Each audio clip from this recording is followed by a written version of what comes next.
Hero 'Raviteja' కెరియర్‌లో, movie కెరియర్‌లో ups and downs, ఉత్థాన పతనాలు చూస్తున్నాము. దీనికి కారణమైనటువంటి గ్రహాలేమిటి? ఒక్కసారిగా ఆయన లైమ్‌లైట్‌లోకి రావడము, సెలబ్రిటీ స్టేటస్‌ని పొందడము, ఆ తర్వాత ఇప్పుడు ఆయన గ్రాఫ్ కొంత మందకొడిగా ఉండడము. ఇందులో రాహు యొక్క పాత్ర ఉందా? మళ్ళీ ఆయన ఒక కమ్‌బ్యాక్ విక్టరీ ఇవ్వగలరా రానున్న రోజుల్లో? ఈ విధంగా హీరో 'రవితేజ' యొక్క చార్ట్‌ని అనలైజ్ చేస్తూ, అందులో రాహు యొక్క పాత్ర ఎలా ఉంది ఆయన యొక్క కెరియర్ మీద.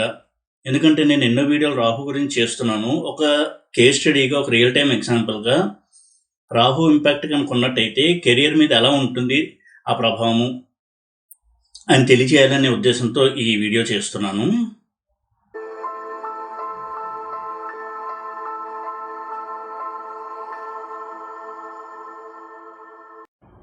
ఓం నమో వెంకటేశాయ. జ్యోతిష్ రత్నాకరం ఛానల్‌కి స్వాగతం. ఈ వీడియోలో హీరో 'రవితేజ' యొక్క కెరీర్‌ని కనుక చూసినట్టయితే చాలా సడన్‌గా మంచి విక్టరీని అందుకుని, చాలా సంవత్సరాలు తెలుగు ఇండస్ట్రీలో ఒక మంచి పేరు తెచ్చుకుని, సెలబ్రిటీ స్టేటస్‌ని అనుభవించినటువంటి 'రవితేజ' ఇటీవల కాలంలో కొంత తడబడుతూ ఉండడం మనం చూస్తున్నాము సక్సెస్ విషయంలో.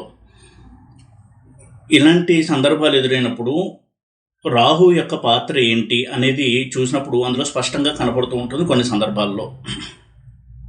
ఈయన విషయంలో రాహు యొక్క పాత్ర ఏమిటి? రాహు ఎలా ఆయన కెరియర్‌ని ప్రభావితం చేశాడు అనే కోణంలో నేను ఆయన చార్ట్‌ని చూపిస్తూ కొన్ని విషయాల్ని ఎక్స్‌ప్లెయిన్ చేసేటువంటి ప్రయత్నం చేస్తున్నాను. ఇక్కడ పరాశర, జైమిని 2 పద్ధతుల్లో కూడా నేను ఎక్స్‌ప్లెయిన్ చేస్తాను. ఒక్కోసారి మనకి పరాశర పద్ధతిలో క్లియర్‌గా రిజల్ట్స్ అనేవి తెలియనప్పుడు జైమిని పద్ధతి మనకి చాలా క్లియర్‌గా ఆ రిజల్ట్స్‌ని తెలియచేస్తూ ఉంటుంది. ఇక్కడ రాహు యొక్క ప్రభావం ఎలా ఉంది అనేది మనకు కనబడుతూ ఉంటుంది. ఈ వీడియో ఎందుకు చేస్తున్నానంటే, ఎవరైనా సరే రాహు యొక్క మహాదశ నడుస్తున్నా, లేదా రాహు యొక్క ప్రభావం రాశి దశ నడుస్తున్నా నెగిటివ్‌గా ఉంటే ఎటువంటి జాగ్రత్తలు తీసుకోవాలి అనేది మనకు కొంత సహాయపడుతుంది అనే ఉద్దేశంతో ఈ వీడియో చేస్తున్నాను. ఇందులో నేను ఆయన చార్ట్‌ని చూపించి, ఆయనకున్నటువంటి గ్రహస్థితి, జైమిని ప్రకారం యోగించేటువంటి గ్రహాలు, జైమిని రాజయోగాలు, పరాశర యోగాలు, ఇవన్నీ ఎక్స్‌ప్లెయిన్ చేసేటువంటి ప్రయత్నం చేస్తాను. ఇది హీరో 'రవితేజ' గారి చార్టు. ఆయన బర్త్ డీటెయిల్స్ ఇక్కడ ఇవ్వడం జరిగింది. ఇంతకుముందు కూడా నా ఛానల్‌లో ఆయన చార్ట్‌ని అనలైజ్ చేశాను. చాలా పాత వీడియో, అది కూడా మీరు రెఫర్ చేయొచ్చు. ఆయన లగ్నము తులా లగ్నము, 3ంట శుక్రచంద్రులు, 4ంట రవి బుధ, 5వ ఇంట్లో కుజుడు, 6వ ఇంట్లో శని రాహువులు, 11ంట గురువు, 12వ ఇంట్లో కేతువు. అలాగే ఆయన కారకత్వాన్ని కూడా ఇక్కడ నేను మెన్షన్ చేశాను. బుధుడు ఆత్మకారకుడు, కుజుడు అమాత్యకారకుడు, శని భ్రాతృకారకుడు, రవి మాతృకారకుడు, గురువు పుత్రకారకుడు, శుక్రుడు జ్ఞాతికారకుడు, చంద్రుడు దారకారకుడు. ఇక్కడ ఆయన ఆరూఢాలను కూడా మెన్షన్ చేశాను. రాజ్యారూఢం వచ్చి వృషభంలో ఉంది, అష్టమారూఢము కర్కాటకంలో ఉంది, కన్యలో కారకాంశ లగ్నము, మకరంలో షష్టారూఢము. ఇక ఆయన చార్ట్ని కనుక చూసినట్టయితే ముందు ఆయన వ్యక్తిత్వాన్ని ఇక్కడ మనం టాలీ చేయొచ్చు. శుక్రచంద్రులు 3వ ఇంట్లో ఉన్నారు, అది కేతు నక్షత్రంలో ఉన్నారు. ఎప్పుడు కూడా శుక్రచంద్రుల కలయిక చాలా మంచి కలయిక. క్యారెక్టర్ విషయంలో కనుక చూసినట్టయితే అంటే వాళ్ళు చాలా స్నేహశీలుగా ఉంటారు, ఫ్రెండ్లీ నేచర్ ఉంటుంది, డౌన్ టు ఎర్త్ పర్సన్స్గా ఉండడము. ఆయన గురించి అటువంటి ఒక ఇమేజే ఉంది ఇండస్ట్రీలో. అంటే ఎప్పుడు కూడా అందరితో కూడా ఫ్రెండ్లీగా ఉంటూ కలుస్తూ ఉండడము, చిన్నవాళ్ళనైనా సరే ఆప్యాయంగా పలకరించి మాట్లాడడము, భేషజాలు లేకుండా, అంటే ఒక హీరో అనేటువంటి ఒక యాటిట్యూడ్ చూపించకుండా అందరితో స్నేహశీలిగా ఉండడము, ఇటువంటి నేచర్ని చూడొచ్చు. ఎందుకంటే శుక్రచంద్రుల కలయిక అటువంటి చాలా మంచి మనస్తత్వాన్ని ఇస్తుంది. అదేవిధంగా ఎప్పుడైతే 6th హౌస్లో శని రాహువులు ఉన్నారో కష్టపడి జీవితంలో పైకి రావడం అనేది సూచిస్తుంది. హార్డ్ వర్క్తో ఆయన పైకి వచ్చినటువంటి వ్యక్తి, కష్టం విలువ తెలిసిన వ్యక్తి, కష్టం అంటే ఏంటి, ఓటం అంటే ఏంటి, అవమానం అంటే ఏంటి, ఇవన్నీ చూసి జీవితంలో చాలా ఉన్నత స్థానానికి చేరుకుంటారు. ఆయన వ్యక్తిత్వానికి సంబంధించినటువంటి ఇటువంటి కాంబినేషన్స్, చాలా మంచి కాంబినేషన్స్ అనేవి ఆయనకి ఉన్నాయి. అలాగే ఎటువంటి పరాశర రాజయోగాలు, జైమిని రాజయోగాలు ఉన్నాయి అనేవి కూడా మనం చూడాల్సి ఉంటుంది. ఆయనకు నడుస్తున్న దశలు కూడా నేను మెన్షన్ చేశాను. మండూక దశ సింహదశ నడిచింది Jan 2019 నుంచి 25 వరకు. ప్రస్తుతం ధనస్సు నడుస్తుంది. అలాగే చరదశ మేషం నడిచింది, వృషభం ఇప్పుడు నడుస్తుంది. రాహు మహాదశలో ఉన్నారు ఆయన. 2033 వరకు ఉంటుంది. ప్రస్తుతం రాహులో బుధలో ఉన్నారు. ఎప్పుడూ కూడా రాహు బుధ అనేది ప్రాబ్లమెటిక్ దశ, అంతర్దశ ఏ వ్యక్తికైనా సరే. రాహు మహాదశలో బుధ అంతర్దశ నడుస్తున్నప్పుడు బుధుడి ప్లేస్మెంట్ని ఆధారం చేసుకుని ఎటువంటి రిజల్ట్స్ ఉంటాయి అనేది మనం అంచనా వేయాల్సి ఉంటుంది. ఆ విషయాన్ని కూడా మనం డిస్కస్ చేద్దాం. ఎందుకంటే రాహు ఇక్కడ 6th హౌస్లో ఉన్నాడు శనితో. అది శ్రావతి యోగం చెప్పబడింది, కానీ ఉపచయ స్థానంలో ఉండడం అనేది మంచిది. అటువంటి రాహు మహాదశలో బుధుడు అంతర్దశ. బుధుడు చాలా మంచి యోగంలో ఉన్నాడు. అయితే శనింట్లో ఉండడం, రాహు యొక్క మహాదశలో బుధుడి అంతర్దశ నడుస్తూ ఉండడం, దీనివల్ల కొంతవరకు కెరీర్ అనేది కాస్త స్లోగా వెళ్ళడం అనేది సూచిస్తుంది. ఇక ఆయనకు ఉన్నటువంటి బలాబలాలు చూసినట్టయితే కారకాంశ లగ్నం కన్య అయింది ఆయనకి.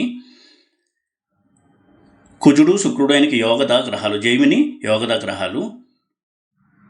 అదేవిధంగా రవి మహాదశలో ఆయన మూవీ ఎంట్రీ చేశారు.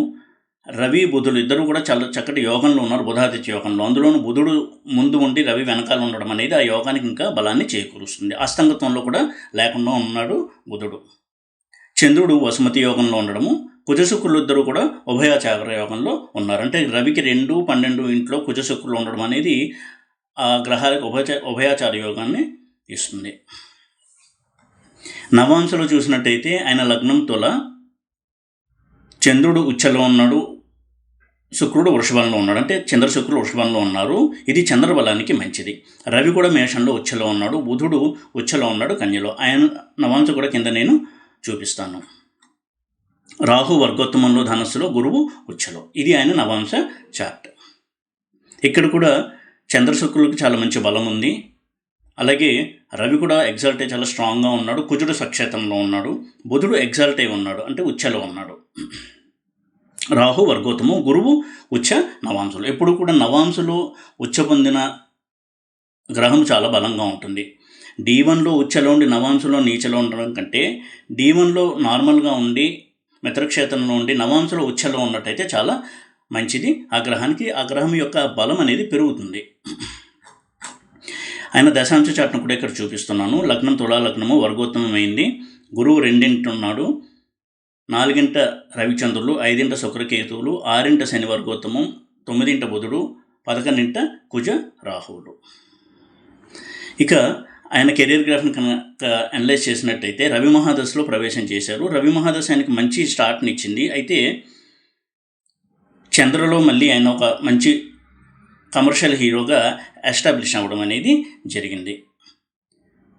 ఇక్కడ విపరీత రాజయోగం చూసినప్పుడు 6, 8, 12 లార్డ్స్ ఆ హౌసెస్లో ఉంటే విపరీత రాజయోగాన్ని ఇస్తారు. కానీ కొన్ని టెక్స్ట్లో, కొన్ని గ్రంథాల్లో 8th లార్డ్ 3rd హౌస్లో ఉండడము, 3rd లార్డ్ 8th హౌస్లో ఉండడం అనేది కూడా విపరీత రాజయోగాన్ని సూచిస్తుంది. ఆ విధంగా చూసినప్పుడు అష్టమాధిపతి అయినటువంటి శుక్రుడు 3rd హౌస్లో చంద్రుడితో ఉండడం అనేది చాలా మంచి రాజయోగము. అదేవిధంగా లగ్నాధిపతి అయిన శుక్రుడు 10th లార్డ్ రాజ్యాధిపతి అయినటువంటి చంద్రుడితో కలిసి 3వ ఇంట్లో ఉండడం అనేది కూడా ఒక చక్కటి రాజయోగము. ఇవన్నీ కూడా ఆయనకి ఫిల్మ్ కెరియర్లో ఎస్టాబ్లిష్ అవ్వడానికి సహాయపడినటువంటి రాజయోగాలు. శుక్రుడు ఎప్పుడు బలంగా ఉన్నా కానీ వాళ్ళ కెరీర్ అనేది మూవీస్, ఆర్ట్స్, కళలు వీటికి సంబంధించిన రంగంలో ఉండడానికి అవకాశాన్ని ఎక్కువగా కలిగిస్తుంది. ఇక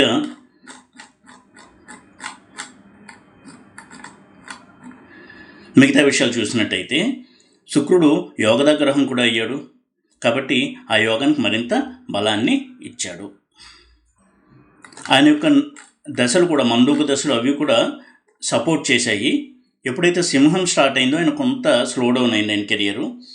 చరదశ కూడా మేషం వరకు బాగానే ఉంది, ఆ తర్వాత మళ్ళీ వృషభం కొంత స్లో డౌన్ అవుతుంది ఆయన యొక్క కెరియర్. ఎప్పుడు కూడా అగ్నితత్వ రాశుల యొక్క దశలు కాస్త ప్రాబ్లమేటిక్గా ఉంటాయి. అంటే మేషము, సింహము, ధనస్సు. ఇందులో సింహం అయిపోయింది, తర్వాత ధనస్సు కూడా కొంత ప్రాబ్లమేటిక్గా ఉంటుంది మండూక దశ.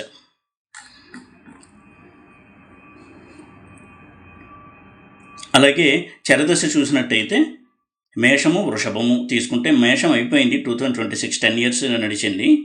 ఇప్పుడు వృషభం. ఈ వృషభంలో రాజ్యారూఢం ఉంది, దానికి అష్టమంలో చంద్రశుక్రులు ఉన్నారు. దానివల్ల కొంత స్లో పీరియడ్ అయినా చూడాల్సి ఉంటుంది. ఎందుకంటే రాజ్యారూఢము ఉన్నటువంటి వృషభ దశ నడుస్తోంది, దానికి అష్టమంలో దుస్థానంలో శుక్రచంద్రులు ఉన్నారు. ఇది కొంత స్లో డౌన్ని సూచించేటువంటి పీరియడ్. అయితే రాహు పాత్ర ఏంటి అని కనుక చూసినట్టయితే ఆయనకి రాహు మహాదశ నడుస్తోంది. ఇక్కడ మండుగు దశ నుంచి చూసినట్టయితే సింహము అంతంత మాత్రంగా నడిచింది ఆయన కెరియరు. ధనస్సు కూడా కొంత స్లో డౌన్ అయ్యింది. ఇటీవల వచ్చినటువంటి మూవీ కూడా పెద్దగా కమర్షియల్ హిట్ టాక్ని సాధించుకోలేదు.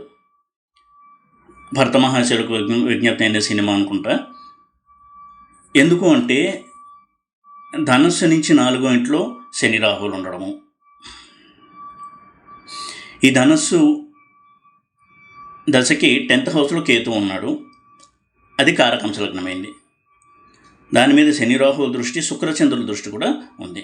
జైమినిలో common sense చూసుకుంటాయి. ధనస్సు అన్నిటికంటే ప్రాబ్లమేటిక్ దశ. ఎందుకంటే మేషము, సింహము, ధనస్సు ఈ 3 అగ్నితత్వ రాశులు. మేషం కంటే సింహము, సింహం కంటే ధనస్సు ఎక్కువ అగ్రెసివ్ రిజల్ట్స్ ఇచ్చేటువంటి రాశి దశలు. ఆ విధంగా చూసినప్పుడు కొంత స్లో డౌన్ పీరియడ్ ఆయనకి నడుస్తోంది అని అనుకోవాల్సి ఉంటుంది ఈ జైమిని దశలు బట్టి కూడా. అలాగే రాహు మహాదశ కూడా దానికి కొంతవరకు కారణం. రాహు ఎప్పుడైతే వస్తాడో కొంత హెల్త్ ఇష్యూస్ కూడా ఆయనకి ఇచ్చాడు. ఎంత 6th హౌస్లో రాహు ఉన్నా శనితో ఉండి 6th హౌస్లో బుధుడి నక్షత్రంలో అలా కనుక్కున్నట్టయితే ప్రాబ్లమ్స్ అనేవి ఎక్కువ ఉంటాయి. ఈ బుధ రాహు యొక్క రిలేషన్ అనేది ఎప్పుడూ కూడా ప్రాబ్లమేటిక్. పైగా ఆయనకి బుధుడు వ్యయాధిపతి కూడా అయ్యాడు. అందుకని వ్యయము మూల త్రికోణమైంది బుధుడికి, కన్య. అటువంటి బుధుడి నక్షత్రంలో రాహు ఉండడం, అది కూడా హెల్త్ ఇష్యూస్ అనేవి ఉండుంటాయి. ఆయన దాన్ని అధిగమించి హెల్తీ లైఫ్ స్టైల్ మెయింటైన్ చేస్తూ ఉండుంటారు.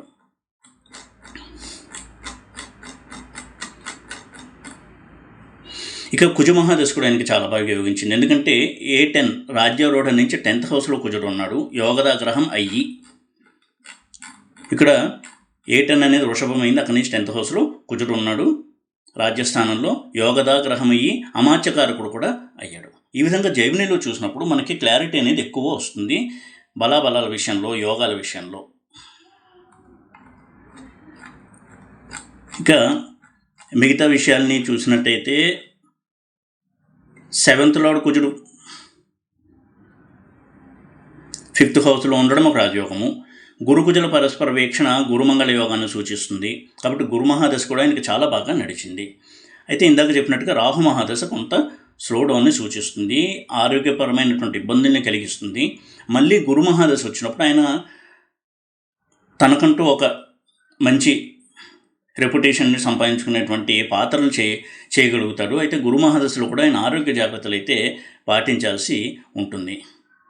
ఈ విధంగా రాహు యొక్క ప్రభావం ఉన్నప్పుడు వింశోత్తర మహాదశ కావచ్చు, జైమిని, మండూక దశ, చరదశ ఇటువంటి దశలు వచ్చినప్పుడు, రాహు ప్రభావం ఉన్నప్పుడు కొంత ఇబ్బందులు అనేవి ఎదుర్కోవాల్సి ఉంటుంది ఎవరైనా సరే. ఇది కూడా దానికి సంబంధించినటువంటి ఒక ఎగ్జాంపుల్ చార్ట్, ఒక కేస్ స్టడీగా తీసుకుని నేను ఈ వీడియోని చేస్తున్నాను. ఈ విధంగా రవితేజ గారి చార్ట్ని కనుక చూసినట్టయితే ఆయనకి రవి, చంద్ర, కుజ దశలో చాలా అద్భుతమైనటువంటి యోగాన్ని ఇచ్చాయి. ఇప్పుడు జరుగుతున్నటువంటి రాహు మహాదశ కొంత మిక్స్డ్ రిజల్ట్స్ని ఇస్తుంది. కొంత ఆయన సెలబ్రిటీ స్టేటస్కి కాస్త స్లో డౌన్ అయ్యేటువంటి పరిస్థితులు కనిపిస్తూ ఉన్నాయి. అయితే రాహు మహాదశ అయిపోయిన తర్వాత వచ్చేటువంటి గురు మహాదశ ఆయనకి మళ్ళీ కొంత కెరీర్లో వైభవాన్ని తీసుకొచ్చేటువంటి అవకాశాలు ఉన్నాయి. అయితే గురు మహాదశలో కొంత ఆరోగ్య జాగ్రత్తలు అయితే తీసుకోవాల్సి ఉంటుంది. ఆయన లగ్నానికి సంబంధించినటువంటి ఆధిపత్యాలు రీత్యా కావచ్చు, గురువు యొక్క ప్లేస్మెంట్ రీత్యా కావచ్చు. అయితే రాహు మహాదశలో కొంతవరకు ఆయన కాస్త స్లో పీరియడ్నే చూస్తారు అని చెప్పాల్సి ఉంటుంది. మేబీ గురు మహాదశ వచ్చినప్పుడు ఆయన వయసుకు తగ్గట్టుగా హుందా పాత్రలు పోషిస్తూ మళ్ళీ ఒక సెకండ్ ఇన్నింగ్స్ని స్టార్ట్ చేస్తారేమో చూడాల్సి ఉంటుంది.